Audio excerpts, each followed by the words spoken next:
출애굽기 25장 10절에서 22절.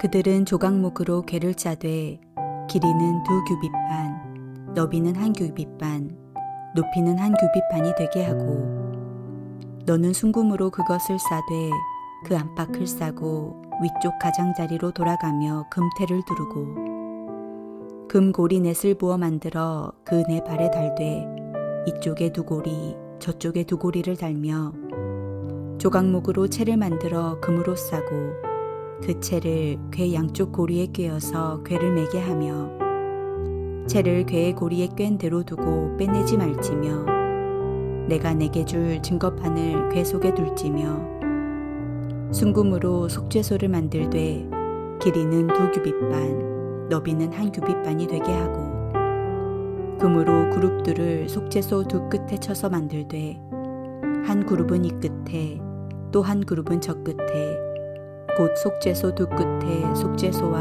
한 덩이로 연결할지며, 그룹들은 그 날개를 높이 펴서 그 날개로 속죄소를 덮으며 그 얼굴을 서로 대하여 속죄소를 향하게 하고, 속죄소를 궤 위에 얹고 내가 내게 줄 증거판을 궤 속에 넣으라.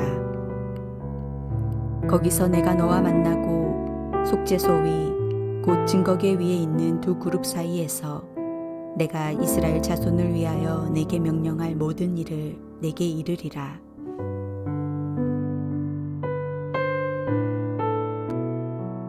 오늘 우리는 본문에서 성막이 무엇으로 지어졌는지, 그 재료가 무엇인지를 주목할 필요가 있습니다. 여러분 한번 생각해 보십시오. 도대체 우리가 무엇으로 집을 지어야 거룩하신 하나님께서 거하시는 장소를 만들 수 있겠습니까? 하나님의 거룩한 성막은 하늘 재료로 지어야 되겠습니까? 하늘에서 만나를 내려주셨듯이 재료를 하늘로부터 내려주셔서 짓도록 하셨겠습니까? 그렇지 않습니다. 오늘 본문을 보면 이스라엘 자손들이 가지고 있는 것을 헌신하도록 하셔서 그것으로 성막을 짓게 하셨습니다. 왜 하나님께서는 가뜩이나 모자란 우리들에게 우리가 가지고 있는 것을 하나님의 거하실 성막의 재료로 삼으셨겠습니까? 그것은 아마 성막을 세우는 일에 이스라엘 자손을 동참시킴으로 그들로 하여금 성막의 소중함과 하나님께 예배하는 것이 얼마나 중요한 것인지를 가르치기 위한 까닭이었던 것 같습니다. 성막이 완성되어지면 그들은 그들이 드린 보잘것없는 물건들이 하나님의 성막을 가득 채운 것을 보게 될 것입니다. 내가 낸 보석이 제사장의 가슴에 붙어있는 것을 볼 수 있을 것입니다. 내가 드린 배실이 성막의 휘장을 만들게 되는데 쓰였을 것을 보게 될 것입니다. 어쩌면 내가 낸 금이 언약궤를 싼 금이 될 수도 있습니다. 하나하나를 보면 그것이 어디에 쓰일지 잘 모르지만 하나님께서 그 손으로 잡으셔서 사용하시면 상상할 수 없는 귀한 것으로 사용되어질 수 있다는 것입니다. 여러분, 우리의 소유, 우리의 재능이 이렇게 하나님께 드려지고 하나님에 의해 사용되어지는 것이 중요합니다. 내가 아무리 많은 재능과 재물을 가지고 있다고 해도 하나님께 드려져 사용되지 않으면 그것은 그저 나의 것으로 끝나고 맙니다. 그러나 우리가 가진 것을 하나님께 드려 하나님의 나라의 일에 사용된다면, 내가 아무리 부족하고 누추한 것을 드린다고 할지라도, 나의 재능이 부족하다고 일지라도 그것은 하나님의 나라를 이루어가는 도구가 될 것이고 그 자체가 축복으로 바뀌게 될 것입니다. 하지만 비싸고 진귀한 것만을 요구하시는 것은 아닙니다. 우리가 기쁨으로 드리는 마음의 진심이 있다면 우리의 보잘것없는 것을 통해서도 하나님께서는 하나님의 성막을 이루십니다. 하나님께서는 성소를 세울 때 사용하는 널판과 성소 안에 사용되는 성물들을 조각목으로 만들라고 명령하셨습니다. 출애굽기 25장 10절에서 조각목으로 언약궤를 만들라고 말씀하셨습니다. 23절에는 너는 조각목으로 상을 만들되 길이는 2규빗, 너비는 1규빗, 높이는 1규빗 반이 되게 하고 라고 말씀하고 계십니다. 진설병의 상도 조각목으로 만들라고 말씀하십니다. 15절 말씀에 너는 조각목으로 성막을 위하여 널판을 만들어 세우되라고 말씀하셨습니다. 성막을 세우는데 사용되는 널판도 조각목으로 만드는 것입니다.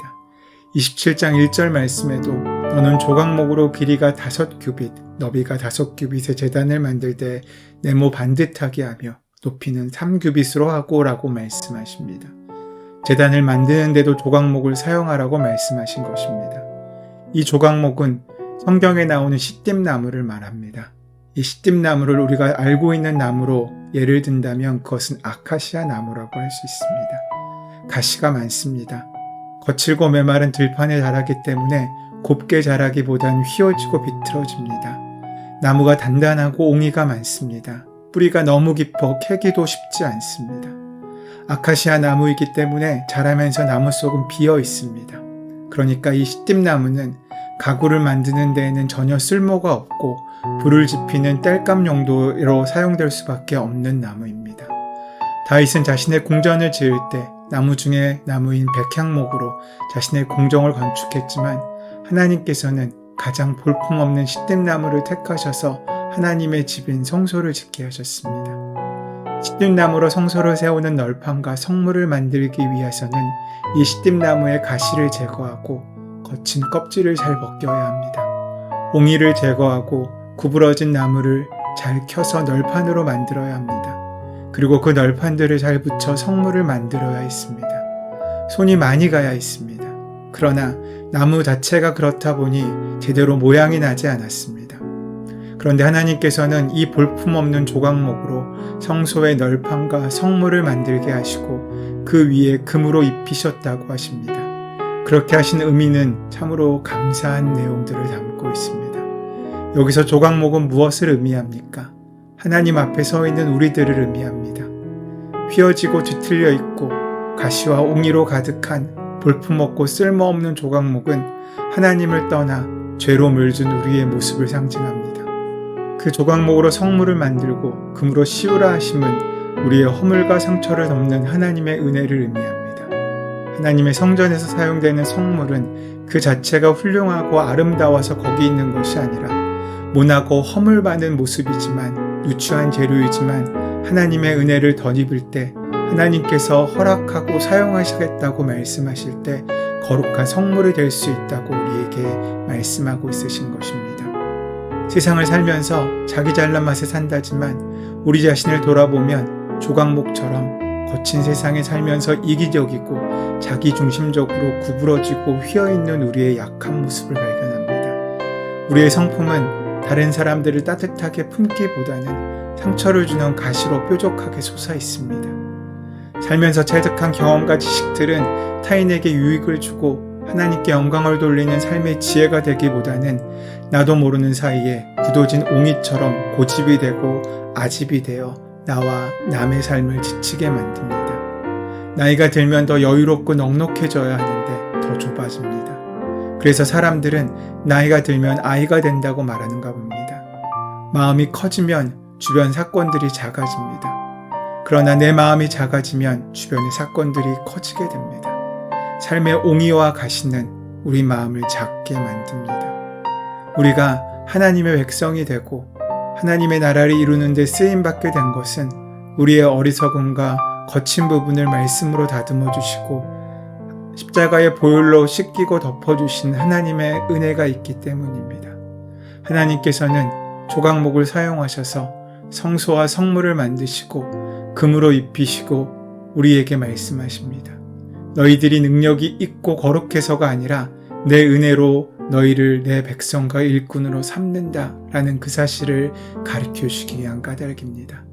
우리가 하나님의 택한 백성이 된 것은 우리의 잘남 때문이 아니라 하나님의 택하심 때문이라는 것입니다.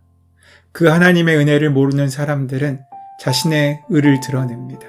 자신의 목소리를 높입니다. 자신의 소리를 높이면 자신이 높아질 거라고 생각합니다. 굉장히 높은 신앙의 경지에 이른 것처럼 행동하지만 그러한 자신의 성품과 모습이 타인에게 상처를 주는 가시와 옹이가 되는 것을 스스로 깨닫지 못합니다. 하나님께서는 그런 시띠나무와 같은 모습으로는 하나님 나라를 위해 거룩한 일꾼으로 세워질 수 없으니 그 시띠나무의 가시와 옹이 그리고 그 뒤틀림을 덮으시고 세우시는 하나님의 은혜를 입으라고 말씀하십니다. 사랑하는 여러분, 이 시간 하나님 앞에서 우리의 모습이 조각목과 같음을 고백하시기 바랍니다.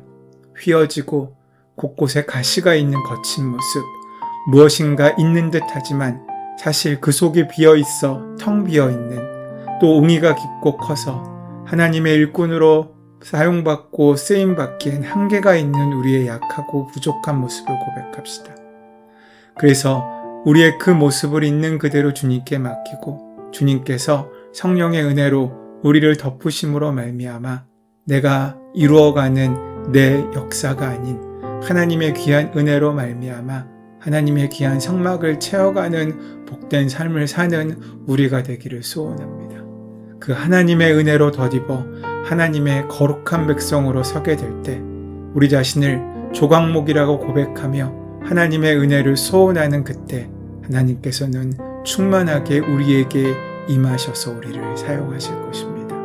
오늘 그 은혜를 만나시는 복된 하루가 되시기를 소원하고 축원합니다. 은혜의 주님, 조각목같이 연약하고 부족한 우리를 은혜로 덮으셔 사용하신 주님의 은혜에 힘입어 우리가 주여 세상에 버려진 존재가 아니라 하나님께 사용하시는 하나님의 사람들로 세워질 수 있도록 인도하시고 함께하여 주시옵소서. 우리 주 예수 그리스도의 이름으로 기도드립니다. 아멘. 이제 오늘 허락하신 말씀을 함께 묵상하심으로 오늘 나에게 주시는 말씀으로 만나시기 바랍니다.